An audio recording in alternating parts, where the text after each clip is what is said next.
Bismillahirrahmanirrahim. Assalamualaikum warahmatullahi wabarakatuh.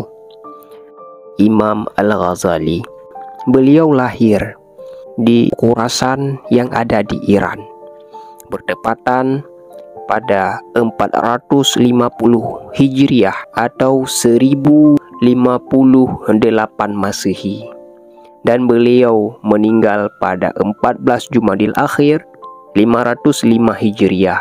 Pada kesempatan kali ini kita akan mengisahkan di mana beliau awal mulanya menuntut atau terjun ke dalam ilmu tasawuf.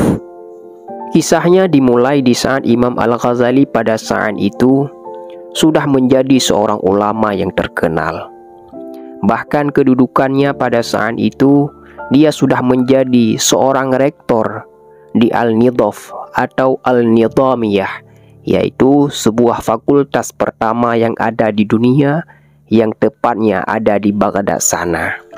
Beliau ahli di bidang teologi, ahli di bidang filsafat, bahkan dia ahli di bidang fiqih, yaitu di mazhab Syafi'i. Beliau mempunyai seorang adik yang bernama Ahmad Al-Ghazali. Adiknya semenjak remaja beliau belajar akan ilmu tasawuf yang mencapai hakikat al-arif billah, orang yang ma'rifat dengan Allah Subhanahu wa ta'ala. Ceritanya sehingga sewaktu-waktu bertemulah keduanya di rumah ibunya. Pada saat itu mereka sholat.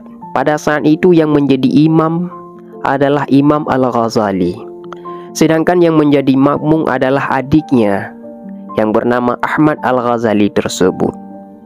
Maka ditulis oleh Syekh An-Nawawi di dalam kitab Muraqil Ubudiyah. Maka setelah selesai salam, adiknya mengiadah sembahyangnya atau mengulangi sembahyangnya, merasa adiknya tidak sah sholatnya bersama kakaknya. Imam Al-Ghazali pada saat itu melihat adiknya mengulang sholatnya. Marahlah beliau pada saat itu, merasa dirinya dihina.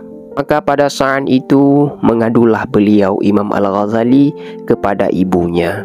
Hingga pada saat itu dipanggillah Ahmad Al-Ghazali. Tanya ibunya, "Sholat apa yang engkau lakukan tadi?"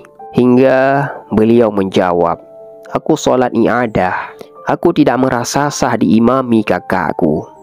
Merahlah mukanya Imam Al-Ghazali, marah pada saat itu. Ditanya oleh ibunya, "Kenapa kamu sholat mu'adah?" Lalu dia menjawab, "Karena semenjak takbiratul ihram sampai salam, aku melihat tetesan darah bersimbah di gamisnya kakakku." Kata Imam Al-Ghazali pada saat itu, "Gamis yang aku pakai ini adalah bersih dan suci. Tidak ada satupun tetesan darah yang ada di gamis ini." Maka pada saat itu senyumlah Ahmad Al-Ghazali, karena yang dimaksud darah adalah darah hakikat. "Wahai kakakku, engkau memulai sembahyang, mulai daripada takbiratul ihram hingga salam, engkau tidak hudurul qalbi ma'allah. Engkau tidak menghadirkan hatimu akan Allah Ta'ala, atau dengan kata lain tidak khusyuk. Tetapi engkau masih memikirkan kitab haid yang belum engkau selesaikan." Maka pada saat itu menangislah Imam Al-Ghazali. Yang tadinya marah, yang mukanya merah, maka seketika berubah dia sikapnya hingga dia menangis. Dia memikirkan sesuatu hingga dia tidak khusyuk di dalam sholatnya. Hingga pada saat itu dia berkata, "Wahai adikku, tunjukkan aku kepada gurumu. Betapa hebatnya engkau memiliki ilmu hakikat seperti itu. Bawakan aku ke gurumu." Hingga dibawalah Imam Al-Ghazali kepada guru adiknya itu. Dan ternyata guru adiknya itu adalah yang profesinya adalah tukang sol sepatu. Hingga pada saat itu kata gurunya, "Kalau engkau mau menjadi muridku, maka bersihkanlah halaman rumahku." Dan Imam Al-Ghazali pun melakukan apa yang diperintahkannya oleh gurunya itu, dengan cara membersihkan semua halaman rumah daripada gurunya itu. Sesaat sudah selesai, gurunya pun bertanya, apakah sudah selesai? Maka jawab Imam Al-Ghazali pada saat itu, sudah selesai guru. Maka apa jawab sang guru? Itu semua belum selesai. Lantas gurunya pun menyuruhnya, di sana ada kotoran manusia, engkau ambil itu, bersihkan tanpa menggunakan alas. Sehingga beliau berfikir, di dalam fikirnya itu, maka Allah Ta'ala mengilhamkan kepadanya.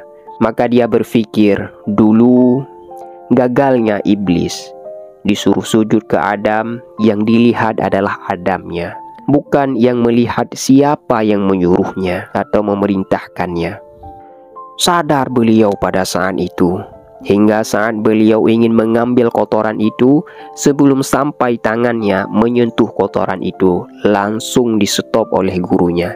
Cukup Al-Ghazali, sekarang engkau boleh pulang, kata gurunya.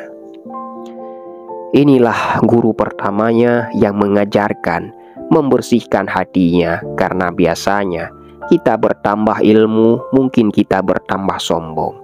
Kita bertambah akan ilmu, bisa jadi kita malah menjauh dengan Allah Subhanahu wa Ta'ala. Itulah Imam Al-Ghazali yang menukil daripada hadis Nabi Sallallahu Alaihi Wasallam di dalam kitab Bidayatul Hidayahnya. Apa katanya? Man ijzada ilman walam yazdad hudan, lam yajzad minallah illa bu'da. Barang siapa yang bertambah ilmunya, tapi tidak bertambah hidayah dan petunjuknya, maka dia akan jauh dengan Allah Subhanahu wa Ta'ala karena sombong dengan ilmunya. Hingga pada akhirnya Imam Al-Ghazali memutuskan dirinya untuk terjun di dalam ilmu tasawuf. Maka apa yang beliau lakukan? Nah, disebutkan di dalam kitab Al-Munqidh Minadh Dhalal, 12 tahun lamanya Imam Al-Ghazali berriyadah dan mujahadah di bawah bimbingan mursyidnya. Salah satu riyadah dan mujahadahnya, beliau pergi ke Damaskus, Suriah. Di sana ada masjid. Beliau menyamar jadi tukang bersih-bersih. Orang-orang di situ tidak tahu itu adalah Imam Al-Ghazali. Orang-orang jamaah di situ membicarakan kehebatan Imam Al-Ghazali, yang padahal yang dibicarakannya sedang bersih-bersih di kalangan mereka. Saudaraku sekalian, belajar tasawuf itu bukan sekedar membacakan segala kitab-kitabnya, tapi perlu mempraktekkannya. Di dalam kitab disebut dengan riyadah dan mujahadah. Dan Imam Al-Ghazali mempraktekkannya di dalam hal mensucikan hatinya dari sifat ujub dan sifat sombong dengan ilmu yang dimilikinya. Lalu di malam hari beliau naik ke menara, beliau menulis kitab yang kita kenal dengan kitab Ihya Ulumuddin. Kesimpulan yang bisa kita ambil daripada kisah ini, jangan pernah kita menghinakan seseorang daripada fisiknya. Jangan pernah kita hinakan seseorang daripada profesinya.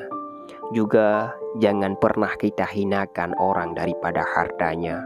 Pula jangan pernah kita hinakan orang daripada status sosialnya.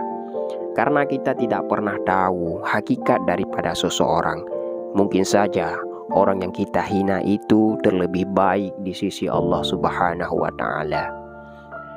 Di balik kisah ini, kita bisa mengambil iktibar yang bahwasanya dan biasanya bertambahnya ilmu kita bertambah sombong.